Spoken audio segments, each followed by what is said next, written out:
They were the enemies of America, proud, disciplined, and convinced of their superiority.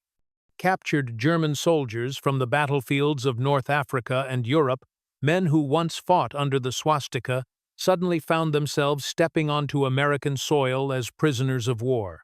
They expected cruelty. They expected hunger. But what they got, instead, was a meal. When the first German POWs arrived in the United States in 1943, many of them couldn't believe their eyes. The sprawling camps were surrounded by barbed wire and guard towers. Yes, but inside, they saw green lawns, wooden barracks, even baseball fields.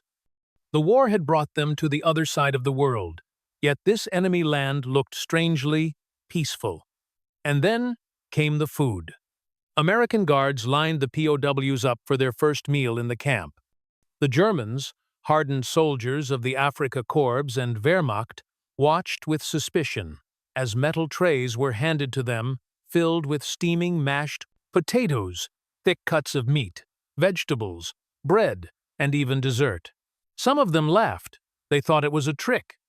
They whispered among themselves that the Americans were showing off, trying to humiliate them by feeding them like kings before the real punishment began. Others refused to eat, expecting that the food might be spoiled or tainted. But the hunger of war always wins. After hours, one German soldier finally took a bite. Then another. And soon, the entire mess hall was filled with the sound of forks and spoons clattering on trays. The men who had marched through desert heat, who had eaten nothing but stale bread and thin soup under Rommel's command, suddenly found themselves devouring roast beef and apple pie. They weren't laughing anymore. For many of them, this was the first real meal they'd had in years. And as they ate in silence, something strange happened. A realization that the America they had been told about by Nazi propaganda was nothing like this. Across hundreds of POW camps scattered throughout the United States, from Texas to Wisconsin, from Georgia to California, more than 400,000 German prisoners would experience the same shock. They expected hatred, but found structure, safety, and food so good that many of them later said they ate better in captivity than they ever did as soldiers of the Third Reich. But this wasn't just kindness. There was a reason behind it, one deeply tied to the Geneva Convention and America's vision of itself during wartime. You see, the United States understood that how it treated its prisoners would reflect its own values and its power. The Germans had terrorized Europe. Their camps were filled with cruelty and starvation. America wanted to show the world and the captured enemy that civilization still existed on this side of the ocean. And so, German POWs were fed according to strict rations, rations equal to those of American soldiers themselves. It wasn't generosity, it was law, but it soon became something more. As they settled into camp life, many Germans began to change. They worked in fields, repaired roads, and helped rebuild towns that had lost their men to war. American farmers, desperate for help, watched these prisoners work hard under the sun, and often they were shocked to see how disciplined and respectful the Germans were. In turn, the prisoners found that the enemy they had been taught to despise was nothing like the image painted by Nazi propaganda. They were treated fairly, paid a small wage, and allowed to write letters home. And when mealtime came, the kitchens were run with precision. Bread baked fresh every morning, meat grilled, not boiled, coffee brewed strong enough to fill the air with its scent. Some camps even had German cooks, POWs, who had worked as chefs back home. For many prisoners, those camp kitchens became a memory they would never forget. After years of living through rations, bombings, and loss, they found warmth in something simple, a plate of food that tasted of normal life. Still, not everyone approved. Across the United States, citizens read newspaper stories and grew angry.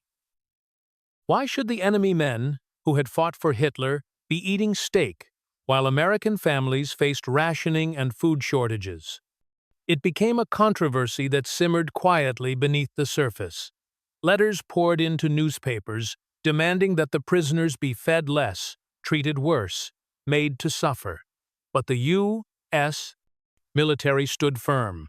These men, they said, were prisoners of war, not criminals. They would be treated by the book, nothing more, nothing less. But to the German soldiers sitting behind the fences, every bite of that American food carried a message. It wasn't just about flavor, it was about power, discipline, and morality. As one captured officer later said, "In those camps, we saw the real difference between our world and theirs." And slowly, the laughter, that arrogant, mocking laughter, when they first saw their trays of food, turned into something else entirely: respect.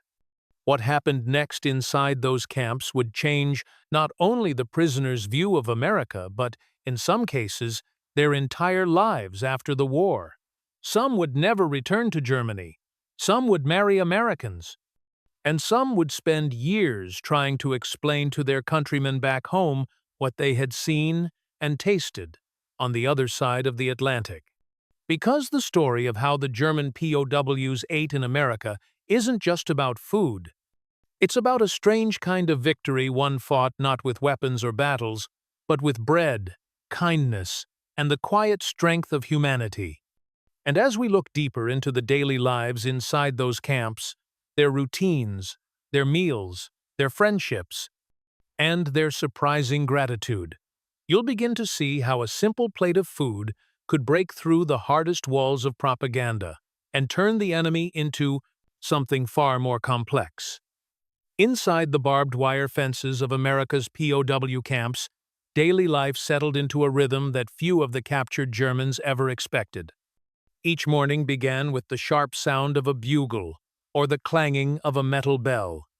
The prisoners lined up in formation, just as they had done in the Wehrmacht, only this time their commanders were American sergeants instead of German officers. Breakfast followed, and it was unlike anything they had seen since before the war. Eggs, bacon, buttered toast, and coffee strong enough to jolt them awake. Some camps even offered milk and fruit, luxuries that most civilians in war-torn Germany could only dream of. At first, it embarrassed them. The same men who had sneered at America as weak, undisciplined, and decadent were now eating like guests rather than captives. The irony wasn't lost on them. They whispered to one another that the Americans were spoiling them, softening them up.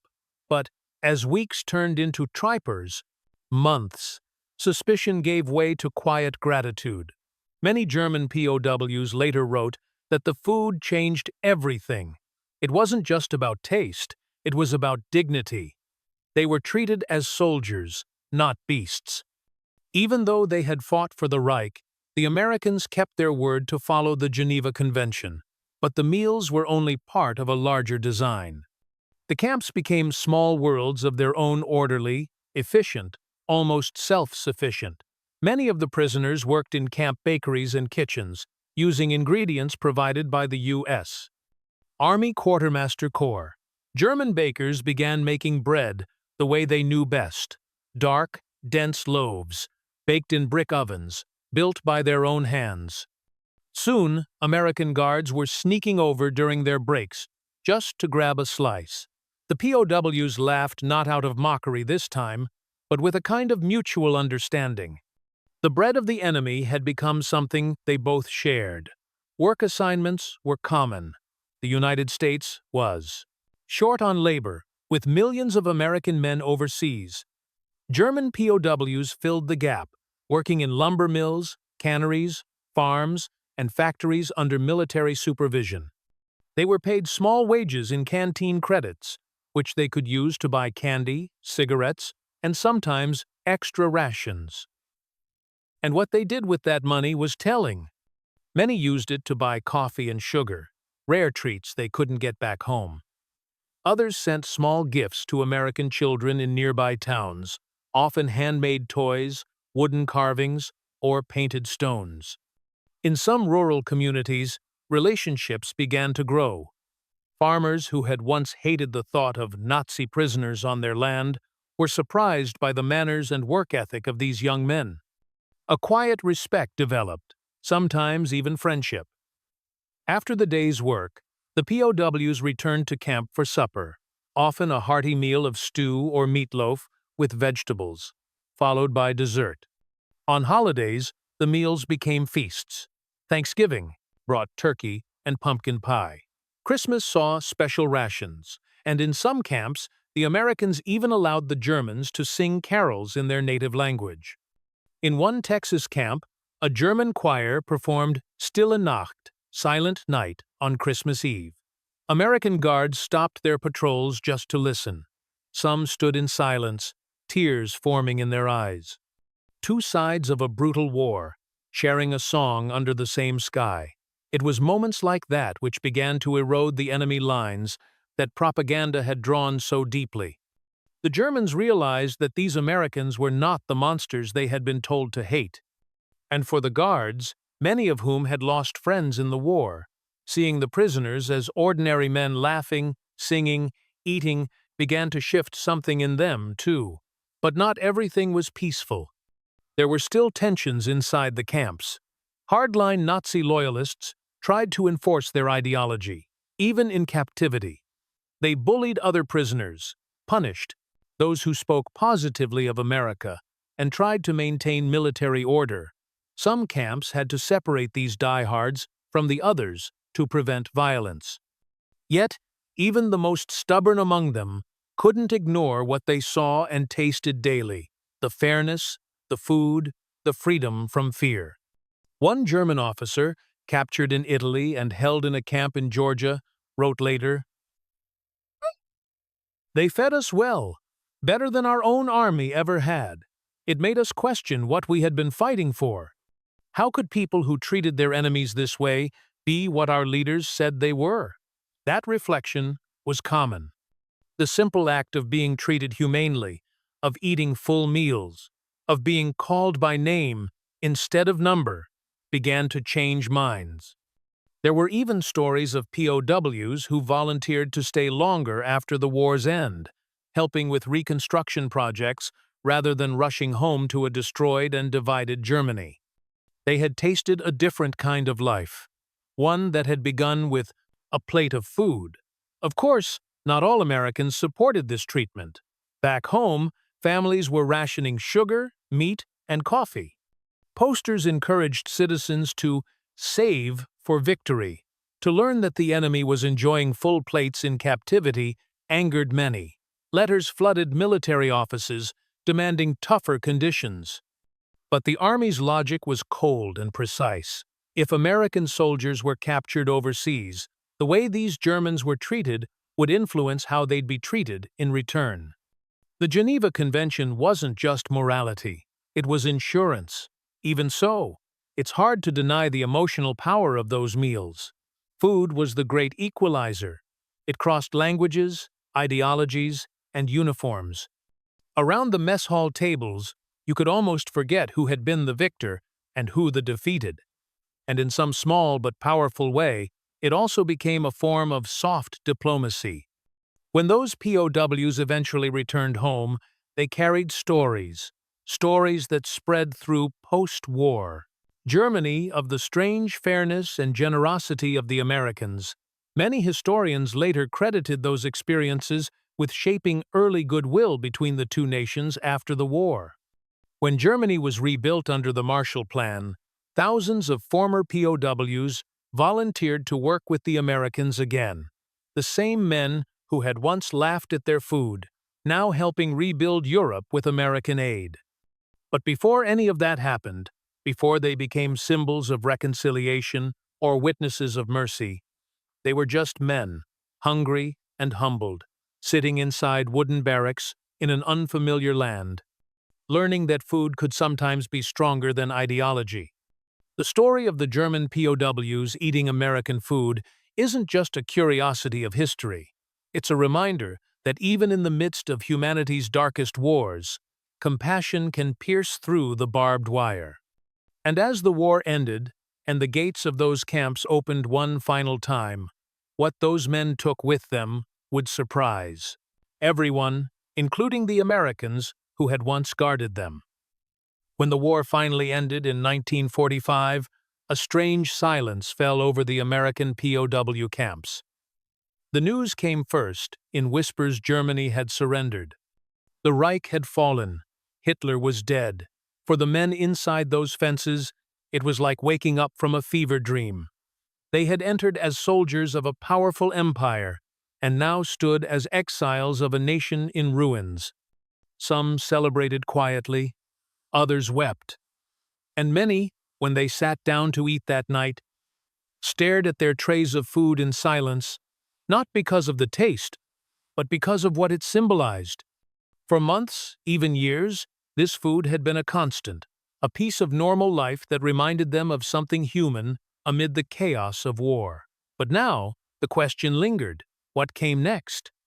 In the following months, as Allied forces worked to bring Europe back from destruction, America faced its own decision what to do with over 400,000 enemy prisoners. Repatriation began. Slowly, trains and ships carried them to ports, then across the Atlantic, back to a homeland they barely recognized. And as they left the camps, many carried letters, photographs, and recipes. Yes, recipes. Some had spent their free time writing down how the Americans prepared their food, how to bake white bread that stayed soft for days, how to roast beef the way the army cooks did, how to make apple pie, which had become a favorite among the prisoners. When they arrived back in Germany, their stories spread faster than anyone expected. Families gathered around to hear about the journey. And instead of tales of abuse or starvation, they heard about American farms, kind guards, and endless food. They heard about fairness, about dignity, about coffee in tin mugs on cold mornings. For many Germans, especially the young, these stories shattered decades of propaganda. They painted a different picture of America, not the land of decay and chaos that Nazi radio had described, but a place of discipline and abundance. Historians would later say that those returning POWs became some of the first ambassadors of post-war goodwill, long before official diplomacy began. They brought back a seed of respect that would grow into cooperation when the Marshall Plan rebuilt Europe. But for the Americans who ran those camps, the story wasn't about diplomacy, it was about conscience.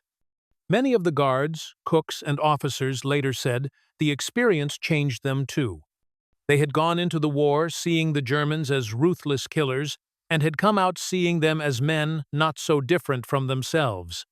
One American sergeant wrote years later, "We won the war with bullets, but we won their respect with bread."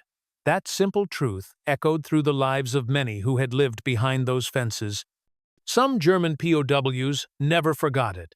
A few even came back after the war not as prisoners, but as immigrants. They returned to the very towns where they'd once labored on farms and built roads. They married local women, opened bakeries and cafes, and raised families in the land that had once called them enemies. In small towns across the Midwest and the South, people still remember them. The polite, hard-working men with accents who baked perfect rye bread or built barns that still stand today. Behind every one of those stories was a shared history, one that began with fear and ended with food. But not everyone had an easy time adjusting. When some former POWs tried to describe their treatment in America back home, they were accused of lying, even betraying their homeland. How could the enemy have treated them better than their own army had? Yet the truth persisted. As Germany rebuilt itself, those stories became part of its collective memory, a reminder that even in defeat, dignity could survive. In the years that followed, many of the old POW camps were dismantled, their fences torn down, their guard towers left to rot. But traces of that history still remain: concrete foundations, hidden under fields, old photographs, and sometimes yellowed menus from the camp mess halls. One of those menus, discovered decades later in a camp archive, listed meals for the week. Monday, meatloaf and potatoes. Tuesday, chicken stew and biscuits. Wednesday, pork chops, green beans, apple pie. It read more like a restaurant menu than a prisoner's ration plan. It's hard to imagine now, in a time when war seems colder and more distant, that such humanity existed in the middle of one of the darkest chapters of history. But it did. And perhaps that's what makes the story so powerful. Because the tale of the German POWs who laughed at American food and then ate it isn't just about the war. It's about what happens when empathy overrules hatred. When a soldier looks across the fence and realizes the man on the other side is hungry, tired, and human too. In the end, it wasn't propaganda or punishment that changed those men. It was the taste of something simple: bread, coffee, warmth, served not out of weakness, but strength. Many years later, one former prisoner, now an old man, was interviewed about his time in America. He smiled softly and said, "When I was captured, I thought I would starve, but they fed me, and with every meal, I learned more about who they were and who we could have been." He paused, then added, "Sometimes, the smallest kindness can defeat the biggest lie." That's the legacy of those camps.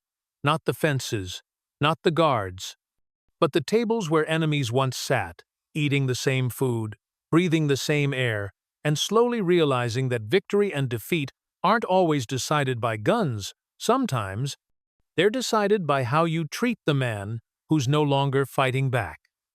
The story of the German POWs in America is one of the quietest victories of World War II. A victory of humanity over hate, of food over fear, and of understanding over propaganda. Because in the end, while bombs may end wars, it's compassion that ends enemies.